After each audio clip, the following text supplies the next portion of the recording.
the Lakota Language Consortium's Corpus database or text database, our text database. Just to reiterate, the Lakota Language Consortium is a state-based nonprofit in Bloomington, Indiana. According to their deputy director, they are not ran by any tribal sovereigns. This is him on Native America Calling on June 17th, 2022. I think I'd like to back up a little bit and just reiterate. I think you referred to the Lakota Language Consortium as an outsider organization, and I'd like to reiterate that it's a nonprofit, which means it's not run by any of the specific Lakota tribal governments. In the beginning, LLC supporter Leonard Littlefinger said that we need to have and establish our own database. He also said that for the entire Lakota-speaking locations to have access to it. The Corpus database has the transcriptions, the recordings, raw data, translations, stories, songs, all of that stuff in it. The Lakota Language Consortium has been asked about this for at least 12 years. In an email with Ulrich, I asked about this.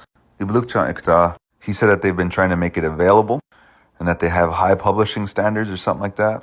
The way he viewed the Corpus database was by making products out of it and then making them available, probably through their bookstore or whatever, and not just in handing over the raw data that feeds all of their sales and stuff.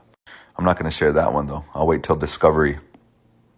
He also told me that they have been looking for grants to publish the stories from the text database. This is how they would make it available to us, I guess, instead of just sending over the raw data. November 2010, Ulrich spoke at the Tuswecha Tioshpai Language Summit. First, he talks about what's in the dictionary, our history, our culture, stories. If you are a native speaker, take your time every day and read a page of the dictionary.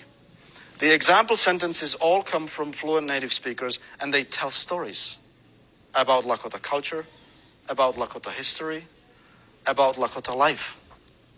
And then he gets asked about getting access to this database, and he says they need a grant.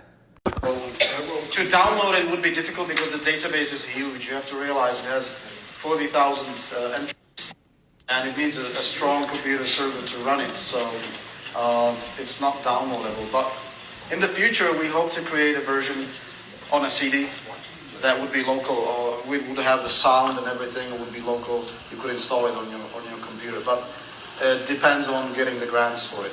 We have computers with plenty of memory. You don't need a grant for it.